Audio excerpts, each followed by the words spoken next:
So guys, welcome to another coaching session. Today we are on the FSR version of the Spa-Francorchamps circuit. We are in the FSR car. We're together with Elizier Nunes and we are learning about the car, learning about the ground effects, learning about the setups and so on. And first of all, let's find out what Elizier wants to work on with us.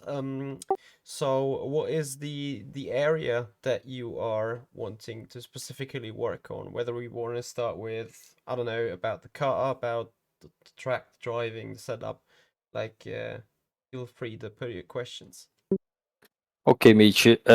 First of all, since I joined the FSR, I guess 2 or 3 years ago, I guess my driving skills it's okay.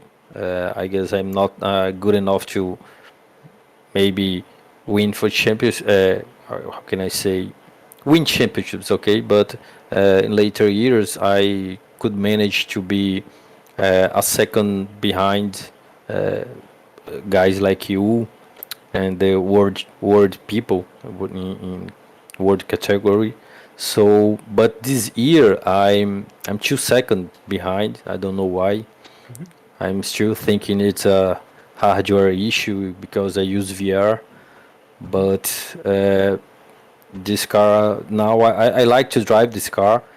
It's it's easy if it's a way to say. But I'm lacking performance somehow. Mhm. So I try to make contact with you to get some help in maybe in driving skills or maybe in setup because I know what every every setting in setup does, but I don't know how to put it in practice. I know what and everything do in the Yes. car, but I don't know how to, how can I say, make all the things work together. Mhm. So Mhm. the things I ask you now is maybe because I watch your channel and I see your hot laps and I try to make something compare your hot lap than Mhm. mine. I know that you are a guy that practice a lot. I don't have that much time to practice, but I guess the main reason to be here with you is to get some tips, especially in setup. Uh, I don't know if I'm talking too much, but you can help me what No. you can do. So Yeah. it's basically this. So, let's probably start with a car, its specific characteristics, and how to maximize track performance in this car. So, Can you understand anything that I said? yeah, sorry, I forgot to unmute myself for a moment. So, probably best is to start with talking about the car as such. Um, this like you mentioned that this car is easy to drive. To a certain extent, I would agree with you. Like you can drive it easily around the circuits and so on. But the difficulty in this car is like to really drive it on the edge for a couple of times, or for a long period of time. And I think that might be the area where your issues come from. Let's speak about the car itself first. It should be a classic hybrid engine car, but yet the V6 engine is more working like a naturally aspirated combustion engine. So unlike last year's, no, not last year's car, but the year before, where you shift rather early, I think in this car you really want to max out the RPM to, I think it's 11.7k or so. So it's like quite high up the RPM range. It's more like a classic V8 engine that needs a lot of RPM for power. That is the first thing. Obviously a rather easy one. The second thing, what you need to see is the tires. They are extremely sensitive when it comes to load, and they are extremely sensitive when it comes to heat. So the thermal degradation on these tires is extremely high, and therefore it needs a certain driving. So you can still push these tires, but always within a certain limit. It feels like you need to underdrive the car to like 90-95% of its abilities. You need to rather look at that's how I doing it. I'm looking at the temperature in the practice when doing laps. I'm not too much looking at the lap times. I'm more like, if I turn a little bit more on the wheel, what does that do with the front tire temperature? What does that do with the rear tire temperature? If I'm accelerating out of the slow turns, how aggressive can I put the acceleration down? How much wheel spin can I have or can I allow in order to keep the tire into a certain range? Um, Speaking about the ranges of the tire heat, the rFactor 2 HUD usually turns yellow at a certain point. And I think as long as you keep the tires in a red area, not going into the yellows too much, so I think it's about 110, 115 degrees. Um, Probably we need to have a closer look into that. As long as you drive the tire in that area, they produce a good amount of grip for a long amount of period. Obviously, the more sensitive and the more gentle you can drive the car and therefore keep the tire temperatures low, the longer you will have good grip on these tires. That is probably the first thing that needs to be said. And then, and this is the tricky part, this car favors the new 2022 regulations, as we know. So it is a real ground effect car, and it can do porpoising, and it has an extremely different behavior when it comes to setup. So what I found out, beside the usual suspects, so besides having minimum tire pressures and so on, it doesn't work as a standard rFactor 2 car. So, usually whatever GTE or GT3 you're on, or whatever LMP or hypercar, you usually can 90% of all times run them in rear wing one, especially here at Spa. However, this FSR car, I don't know a single person that was able to run the minimum rear wing around the track. The rear end is just too sketchy. And there is an extreme thin layer of, or an extremely slim operation window where this car is really performing well in. Because um, a majority of the downforce is generated by the chassis and by the underfloor, and therefore you need to really have the underfloor in a certain ride height when it comes to going over the ground, to going through fast corners, to going even out of slow corners. The generated downforce by the diffuser, the generated downforce by the Venturi channels below the car is essential to have them obviously have that grip available at first, and then have it also stable. So the point that I'm trying to raise is, um, one needs to set up this car very much in a way that the dynamic ride height is limited to a certain range. With dynamic ride height, I mean the ride height that you have when the car is moving. So obviously in the setup, you're gonna put the static ride height to what it's leaving the garage with. But the ride height obviously changes over the course of a lap. So, when you go in 300 kph, the bodywork and the rear wing and the downforce generated by the bodywork and by the shape of the car is pushing the car down. The downforce is really sucking the entire rear end, the entire floor of the car towards the ground. So that means that the ride height itself is going down. Is the floor of the car, the chassis is a lot lower to the ground than what it would be in a stationary area or in a low speed area. And at the same time, when you are going through the slow turns, you have a lot higher ride height. So that difference, or the control of this ride height when being in low speed turns, medium speed turns, high speed turns, that is being called a dynamic ride height. And you need to be able to kind of control that in a very well way. So that is where this car really differs from classic rFactor 2 cars, where you either go minimum springs, detached ARBs, and whatnot. You can't do this in this car because you really need a certain stiffness.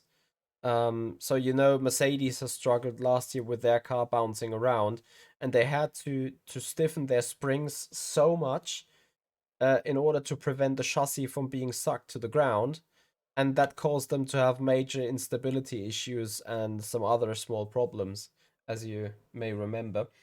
And that is we're facing kind of the same challenge. So we need to get a car that is going low enough on the ground and going um flat enough over the tarmac in order to produce that downforce generated by the bodywork, generated by the chassis, and so on.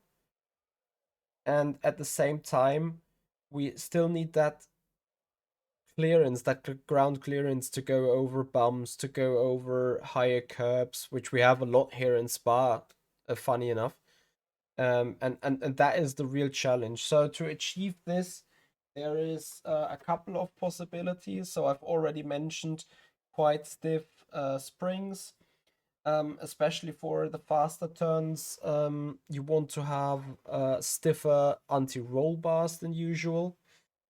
Especially in the front, you run a lot more, or like yeah, you run quite stiff anti-roll bars, and also you run a stiffer anti-roll bars in the back. So you're very far away from using detached anti-roll bars. Personally, I couldn't build a setup where I could use detached or soft anti-roll bars, what you usually would use.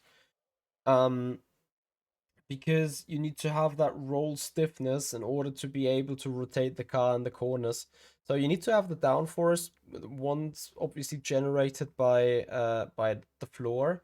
But since the floor is so low to the ground, you don't have any rake. So you don't have the weight on the front, and the car tends to understeer. In order to counteract that, in order to get rid of that understeer, you need to stiffen the rear corner springs, the rear anti-roll bars. You maybe want to put in some packers and so on. Um, and it's a kind of long process of trial and error in order to get this fixed. And in order to get the dynamic ride height into a certain range and certain window and keep it there, you need to operate the third spring packers and the third spring itself, obviously. Especially the third spring packers are a very useful tool in actually limiting the movement of the right height of the car. But it always comes with a trade-off. If you make it just too stiff, the car I'm cannot here. adjust at all, and it's like so rock solid that you're easily losing the ground.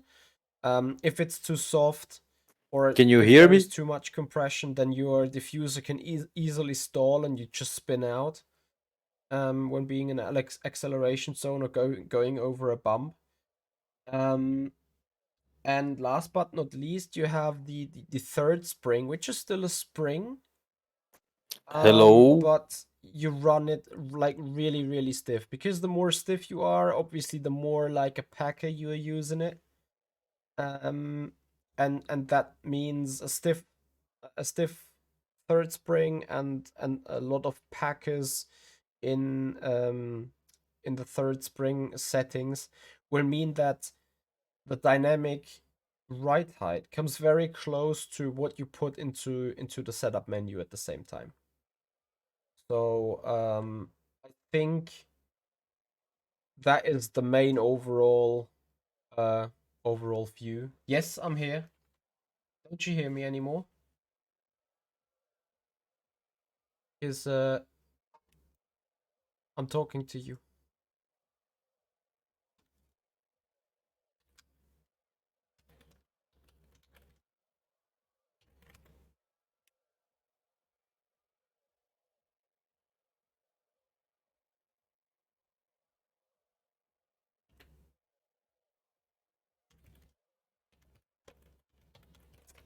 No slight technical issues, it seems. I can still see on the okay. Okay. Perfect. But I don't hear you if you say something. Can you hear me, Michi? I could at least see on the microphone that this was recording, so it is on the video for you what I said. It's going to be great.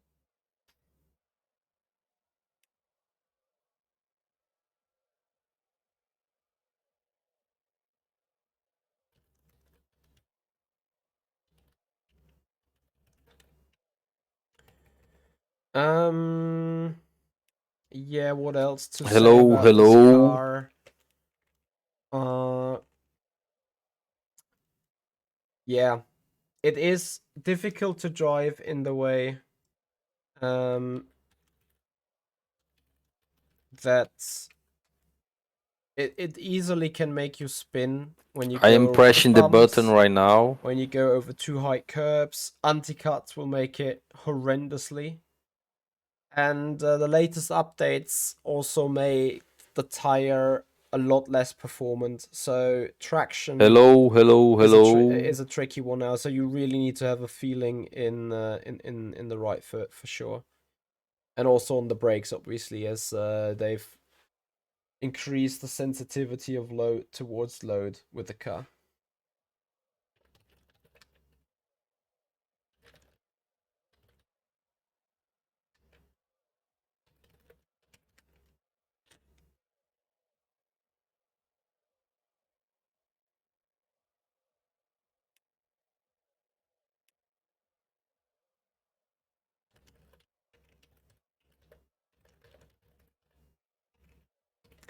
Okay, some weird things happen because he can hear me, but I can't hear him.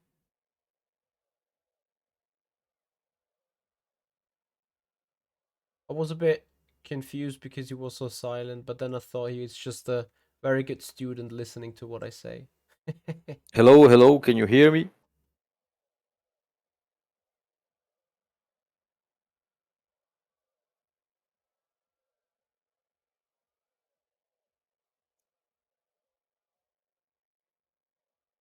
Hello, Michi. Can you hear me?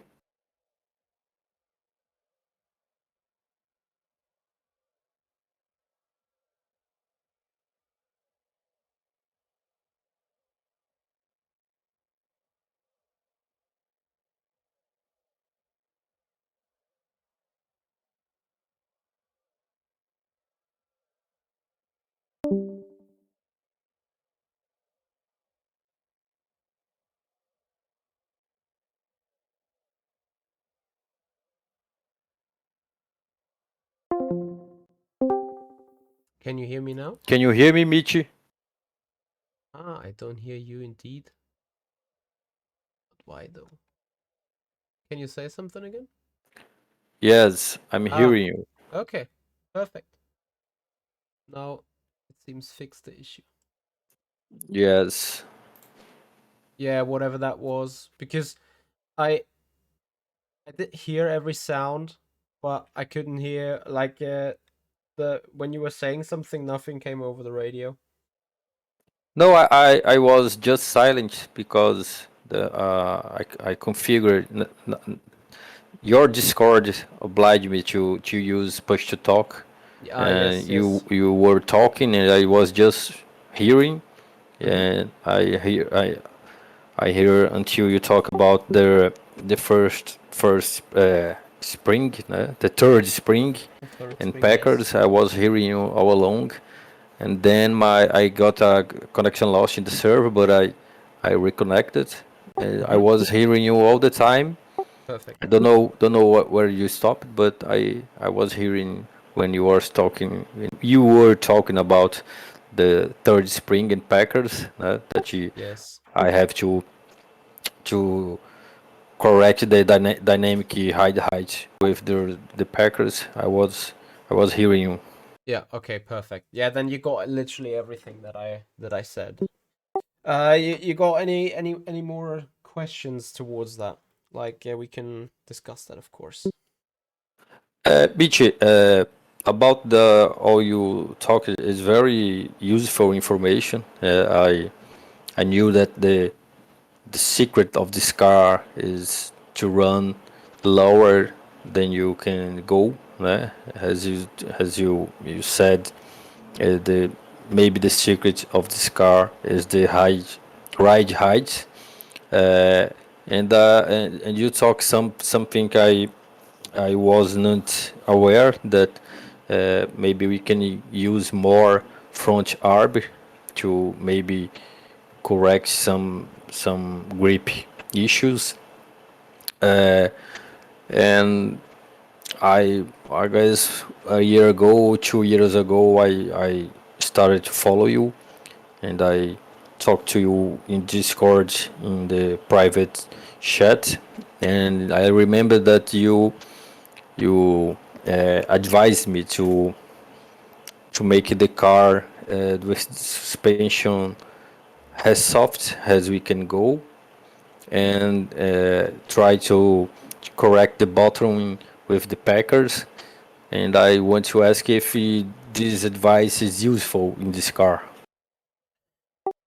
Um, I'm not 100% sure yet because like the difference to the cars that we had like 2 years ago, when they were going quick over the straights and then the rear was pushed down by the air flowing over it, it just reduced the drag and therefore gave you additional straight line speed. Um, Essentially the same works here as well, up to a certain extent though, because at some point, the thing is, the closer you push the car to the ground, the stronger the downforce that's been generated by the Venturi channels on the uh, bottom side of the chassis is gonna be. So the more downforce, and then at some point the chassis might just get pulled down to the ground and you start grounding.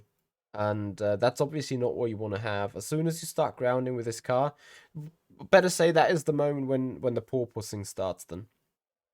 So, um, hmm, it is both like to be advised to minimize the drag and lower the rear over the straights by like using a soft third spring and using soft springs in general so that the car can be pushed down to the road by the airflow. That is obviously advised, but only to a certain extent. That is where you want to limit that movement with the packers, let's say, or with um, still a little bit of third spring. Um, because again, if you do it too excessive, if you do it too hard, you're gonna start grounding yeah, you're gonna start grounding and bouncing, and that will even slow you down way harder than any effect you've had, or any positive effect that you've had beforehand by lowering the rear. So yeah, that approach is probably in general still valid, but specifically for that car, probably not that useful. I see. Uh, Another question about this car is you were talking about the tire wear, and some 5 years ago, I guess more, I struggle a lot with tire wear because my driving, I think it's very aggressive in braking, acceleration, and mainly turning the wheel, and I fixed that with the, how can I say, the the steering wheel range. I I I try to make some laps, to simulate some races, some Mm-hmm. stints, and when I see that my car is wearing too much of tire, I make the steering wheel range more, because I know that I have this natural feeling, how can I say, or instinct to turn the wheel more. So I work with steering wheel range. But with this car, I saw your races, and I watch your races, and I see that my stints are the same, more like yours, and I guess that my tire wear is okay. I know how to control myself to do not try to do hot laps all the races. That this is kill your tires. So about tire wear, I guess I'm okay, but I'm more interested in setup indeed, because I don't know maybe what camber can help if you use more or less. I I will open now.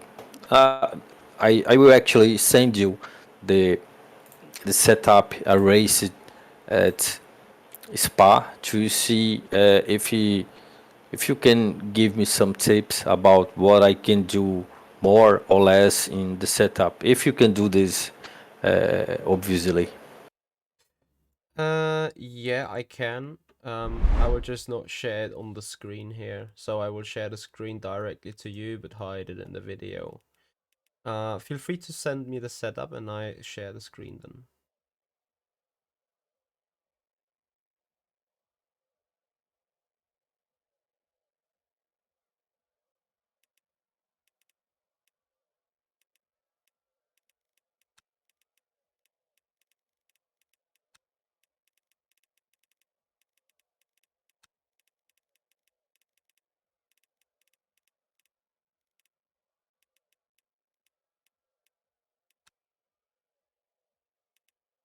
Let me see.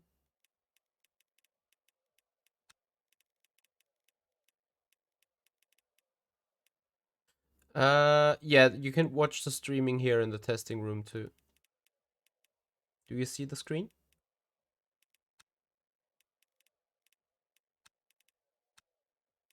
Perfect. Okay. So I go through each and every step.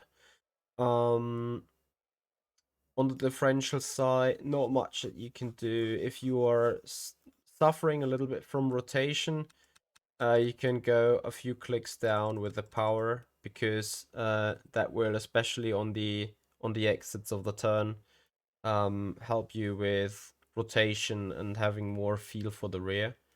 But other than that, the differential looks all right. Maybe it is a tad too open. So I don't know. Are you struggling with rear snaps or rather with understeer? Like, what is the state of struggle?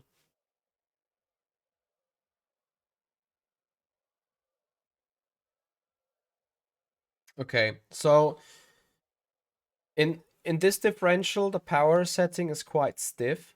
You can try using like 10 clicks lower and see whether it helps you, because if the differential is too stiff and you're giving it too much power, both wheels will spin and have wheel spin at the same time, which will be a big issue, especially coming out of the low speed turns. That will make the rear snap a lot of times. So you can try putting that a bit lower and give it a go. Um, so since you were saying you were struggling a lot more with the rear, um, camber is a difficult one. I have to be quite honest, with the laps and the races that I've done yet, I haven't quite found a perfect solution. So I remember in Spa, I think I was using quite low camber, so close to zero, or more close to the zero than to the -1 in the back, I think. I was not using -1 for sure. I was using, I think, 0.7 or 0.8 perhaps. I can't remember right now. That had the issue that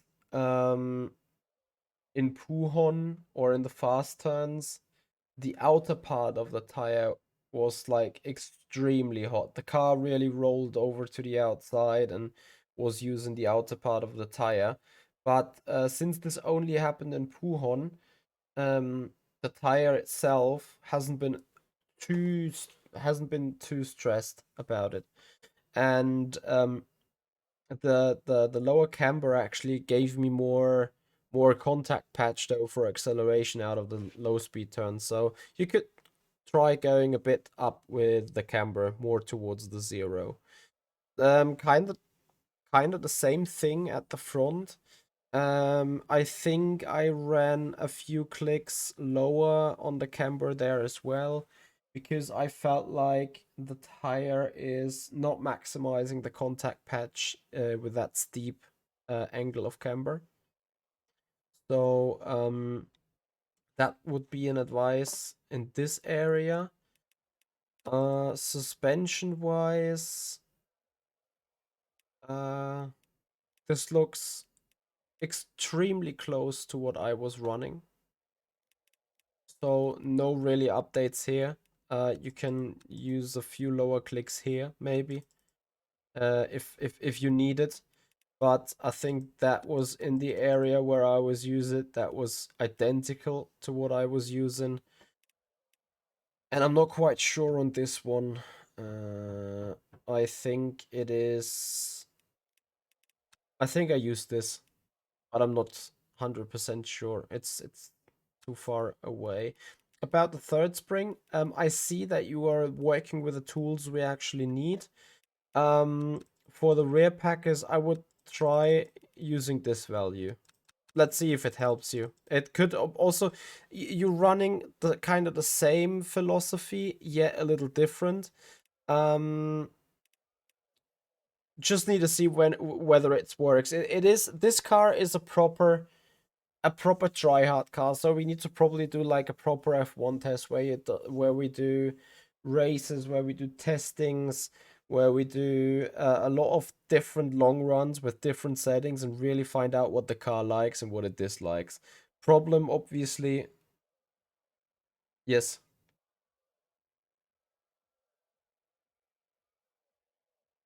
Oh, for single lap pace, you can really just do 1 or 2 laps, but the problem is more that the car needs to be working good in the long run. Um, and the car has another characteristics which makes it extremely different from other cars.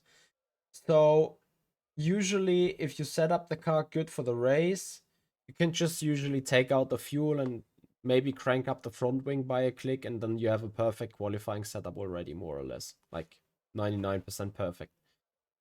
But with this car, you need to actually test the qualifying to see whether you're not bouncing around, whether you're not got purposing in the medium to high speed corners. And only when you have achieved that balance, then you need to put the fuel, and then you need to see whether the balance is still right, is still good.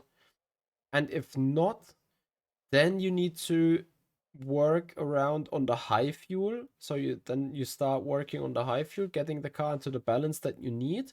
And when you are satisfied with the balance, you need to cross check again whether the car still works well in qualifying. And if it does not, is there a tool that makes it work better that is available in Park Fermé? So let's say like removing a click of front wing or adding a click of front wing, or I don't know what else opportunities we will have in Park Fermé. I think not many. So that is something that needs to be considered when building a setup for this car. Um, and to come back on your question, um, I think it's more vital that you have a very solid race balance, because I could have, in the last race, I could have gotten pole if I didn't just screw it up.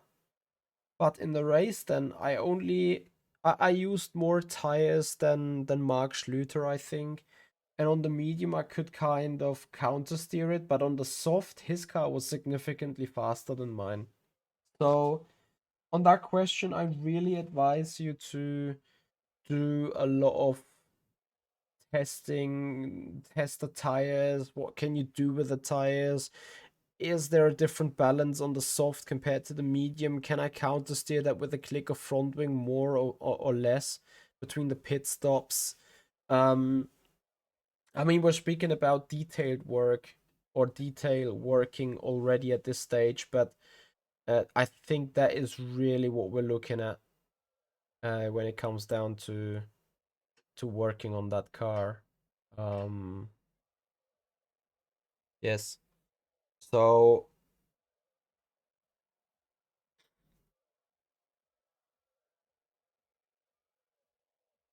Not the third spring. I was about the corner spring, 2 or 3 clicks maybe. If you're suffering from understeer, let's say. If not, like you can either do that, yes, and you can also soften the third spring by a click or two, because that will allow the front right tire to dip down a bit lower, which might help in high speed turns, getting a little bit more general downforce. But yeah, it needs to be properly tested really, because those values could also mean that the front end starts moving up and down too much, and then you get this porpoising really quick.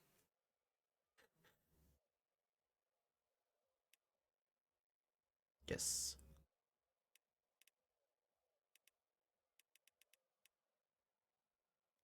In my opinion, they are okay. I know that I have raised similar values, but it really depends.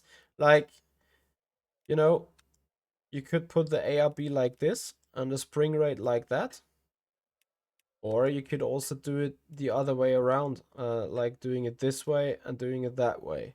Um, it all depends on the kind of philosophy that you're trying to achieve at. Like, the latter one will give you awesome traction and awesome rotation in the low speed turns, but it might probably understeer a lot in the higher speed turns. So that is the type of compromise that you need to find in that setup. And sadly, this car is, I think, extremely, and I mean extremely, dependent from that. I think you can overdrive the setup and you can overdrive the car on a single hot lap, yes, but I don't think that you can overdrive or somehow drive around the major issue in the setup in the race.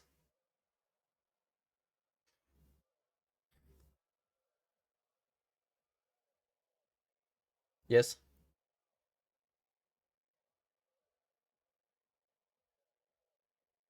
yes,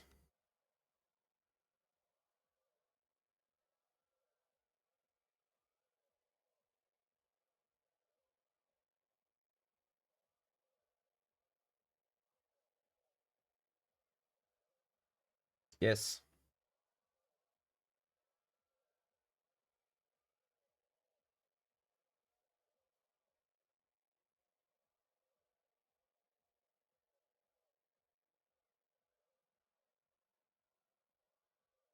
yeah,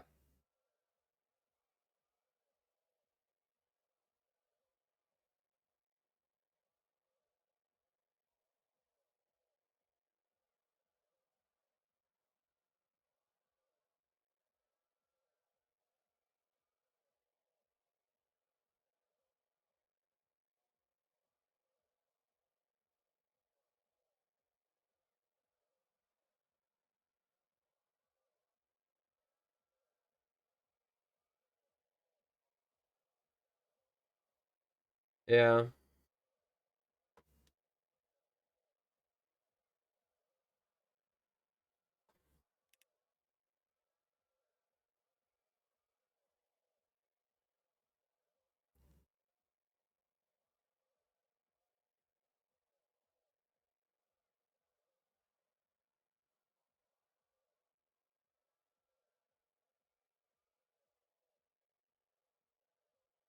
Hmm.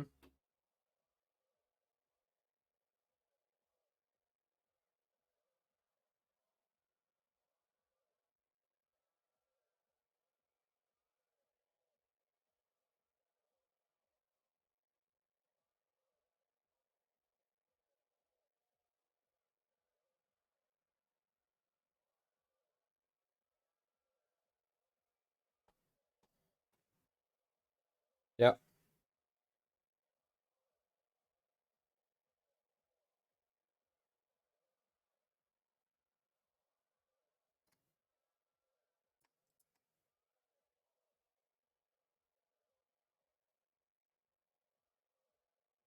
Hmm.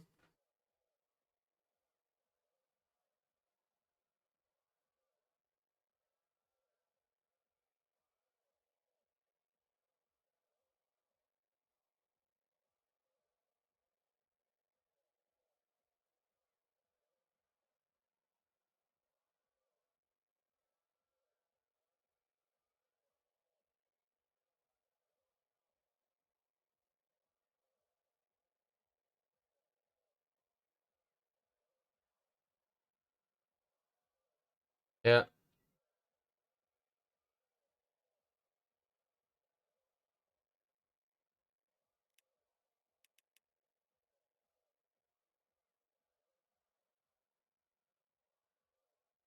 It's fine. It's fine.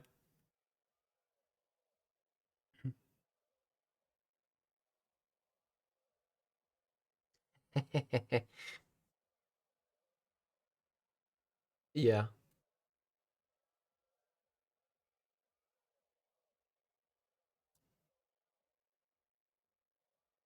Mm-hmm.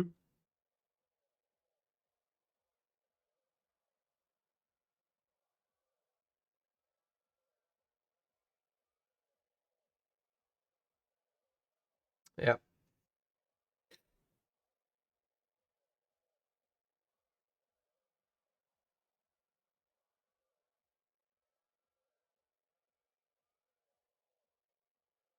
Mm-hmm. Mm-hmm. Mm-hmm.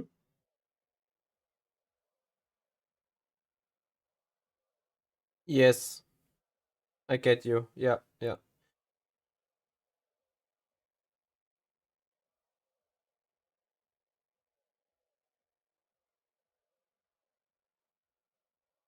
Yeah.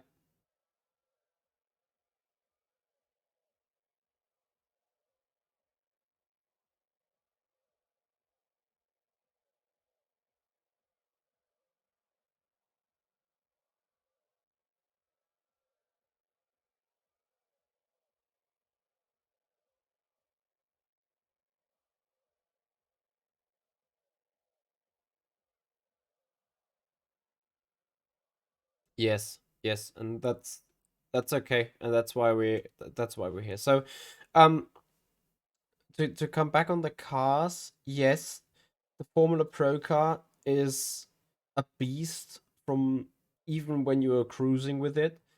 So, you feel the limit in the Formula Pro car extremely easy, but in the FSR car, it's a different story. Like as you say, personally for me, the races feel loads easier than the qualifyings, and the qualifyings I'm really really struggling because you need to put that car on the edge, and it's like 98% of edge, you're too slow.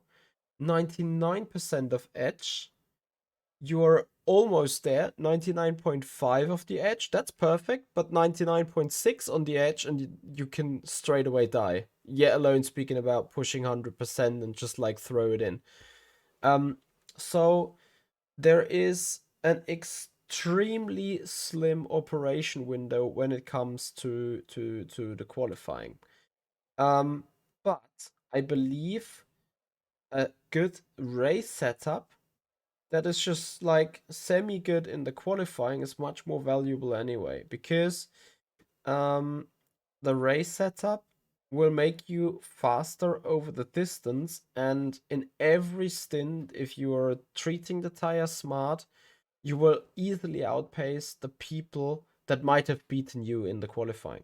Obviously, if their setup is generally better or if their skill set is better, then you perhaps won't beat them in the first place. But if it is really like tight with you, with someone on the same skill level that has just beaten you because you build a qualifying set and you've built a race set, then the chances are very high that you beat him on the track later on. So,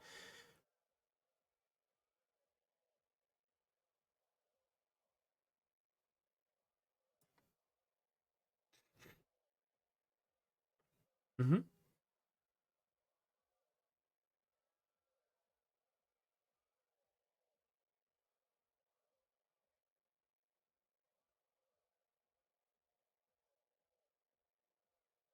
mhm.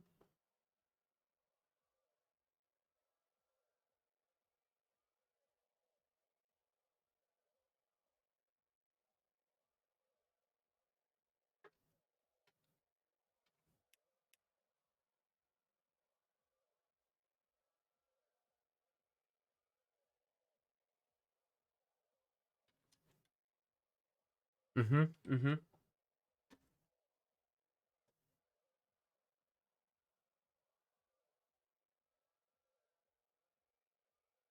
Um, so yeah, about the the approach in order to build setups that way, or to build the confidence. What I advise you is the following. So when you're doing a stint, and then you do at least more than 5 laps, I would even go at least 10 laps. Um, Probably in order to find out about balance issues, you want to take the soft tire because that is the most vulnerable, and the most sensitive tire of them all at all times. So you want to get them to a point where, or you want to drive 10 laps on them to really see how they balance out. Then you can use as an indicator the tire wear, whether you are extensively wearing the soft tire a lot more than the rear tire, or the other way around. Note though that in this car you want to probably have a little bit more front tire wear than rear tire wear, because I think the fronts cliff later than the rears are cliffing, and you want to have um that difference of cliff always when the tire's wearing down. So let's say when the tire would cliff at 50% in the front and 60% on the rear, you want to still have 80% on the rear when you have 75% in the front. Then you're speaking still about the perfect um um speaking about perfect balance in terms of car balance or tire wear balance. Um exactly. And generally speaking, also over those 10 laps, you're gonna do yourself some notes. So if you see the car balance is generally speaking all right in terms of the tire wear, but you're like, I feel there is understeer in the car, or I need to wait so long for the car to rotate or whatnot. That is the point then when you can introduce the dampers. That is the moment when you fine tune the car. So when the balance is generally all right, but you just need that tad more of rotation mid corner, of stability in the braking, of traction on the exits, stuff like that. Then you can really come up with a click or two of packers, not of packers, of dampers. So generally speaking, in when speaking about balance in general, you want to look at the slow bump and the slow rebound at all the time. The fast bump and the fast rebound is more made for sudden shocks like bumps and curbs and so on. So that's when they're gonna be useful. Um, I have to admit though, I always rely on what our track performance engineers say, so my knowledge is limited in that way. But speaking about the slow bumps and the slow rebounds, speaking about the front, so a softer slow bump makes the car compress the spring um, a little easier, because it allows for the weight transfer that is coming from the back to the front when you brake and then turn in to happen more quickly. And obviously, weight on the front means downforce on the front, and the bump then, the softer it is, the easier it makes the spring compress. And that helps usually with turning momentum. Like so, when you turn on the wheel, the car faster reacts to it, so more agility on it. Um, that obviously might bring the issue that the car could snap on the initial entry, or is a bit more unstable on the trail braking, stuff like that. Um, exactly. So stiffening that up would also mean a better and greater stability when having turn in. Maybe a understeer or laziness in the initial turn in. The rebound is the other way around. So how quickly or how easily the spring will decompress, or the damper will decompress. Um, and that means how quickly the weight is being released again to move at the back where it's being needed for traction. So let's say if you're suffering from a late turn understeer or a late turn, um, a late turn understeer or an exit understeer, you want to crank up the slow rebound, and additionally you want to crank up the slow bump in the back, because they are always kind of linked to each other. So what the slow rebound is doing at the front, the slow bump is doing it at the rear. So remember, the slow bump will allow the weight to come, let's say this time from the front to the back. And the softer the slow bump is, the more quickly and the more easily the weight is being received and accepted in the rear. But the moment when you move the weight to the rear, you take it obviously away from the front, and then you lose the kind of downforce on the front. And when the rear is being pushed down, or when the weight is pushing down the rear more than the front, that also means that the rear end gets rock solid and it's not like rotating as good anymore. So exit understeer can be fixed with cranking up the slow rebound, soft and cranking up the slow bump. And obviously the other way around, if you're suffering from oversteer on the exit, you can also make the slow rebound a bit softer, and you can soften the slow bump.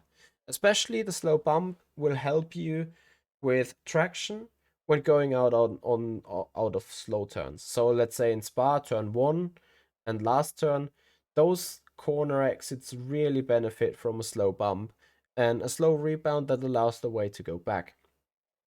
However, when you're going through Puhon, let's say, like the faster turns, you want to be the slow bump a bit more stiffer so that you can keep the weight somewhat central in the car and not moving desperately uh, from front to right. And I mean, as you can see on the right hand side, there is also that description here on the rFactor too. That helps a little bit in understanding what these things are doing.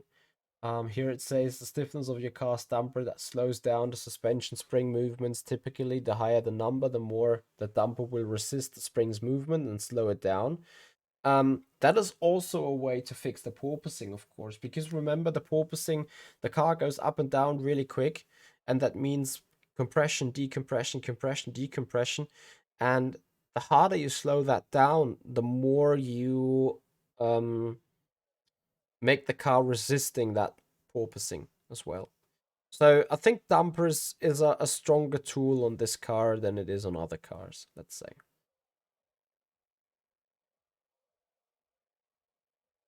Yeah, there is. I think there is quite some extensive use for the dampers in this car. Like, we all know the rFactor 2 cars, like you put them all soft or hard, or you just leave them in default because people are like they are not doing anything anyway.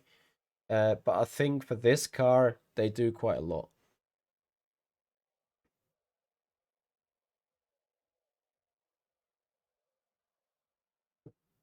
Yeah, and then last but not least, we can have a look at the chassis, but like the lateral weight distribution, you don't touch it.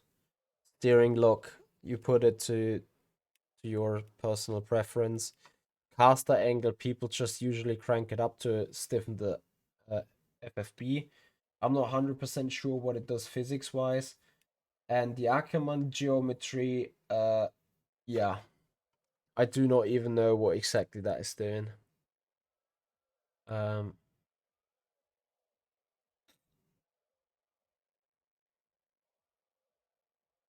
yeah, like I also love the explanation here. These selectors relate to additional features of certain cars not covered by the standard settings available.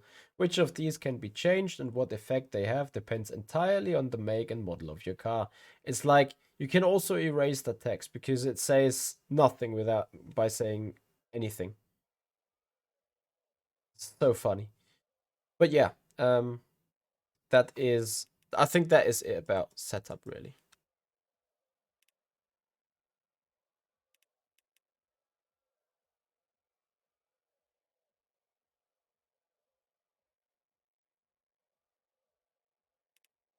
It depends. No, if you have any further questions whatsoever, we can go through that. If you want to have, I don't know, any other advice on anything, feel free.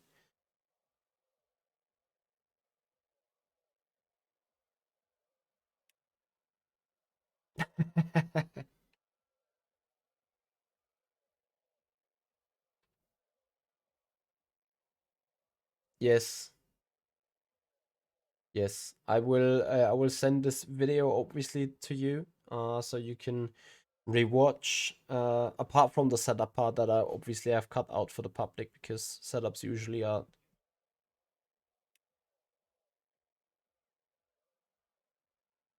Yes.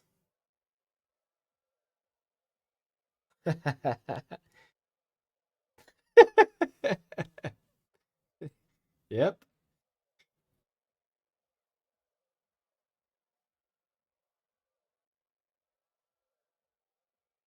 It's fine.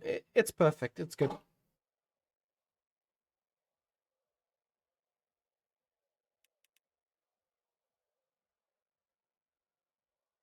Okay.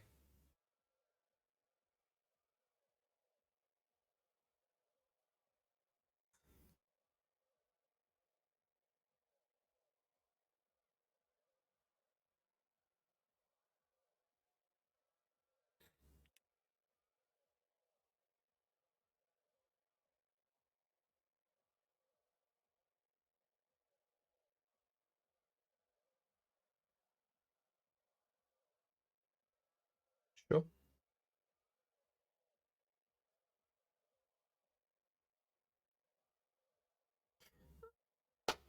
That happens.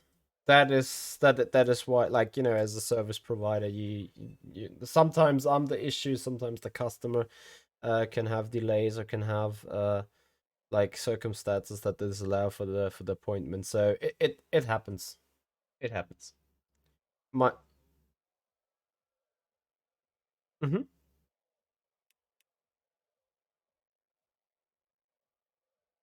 Yeah, sure. Thank you for having me.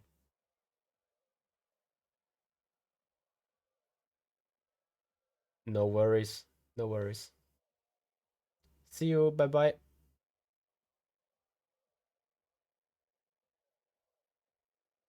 I don't know. I think they're still discussing about the calendar, but yeah, I believe it's going to be April.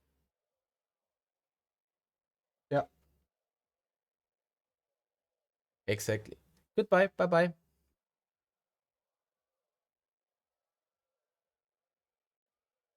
So, guys, that's gonna take us to the end of this session. Not a driving session today. It's more like an educational today.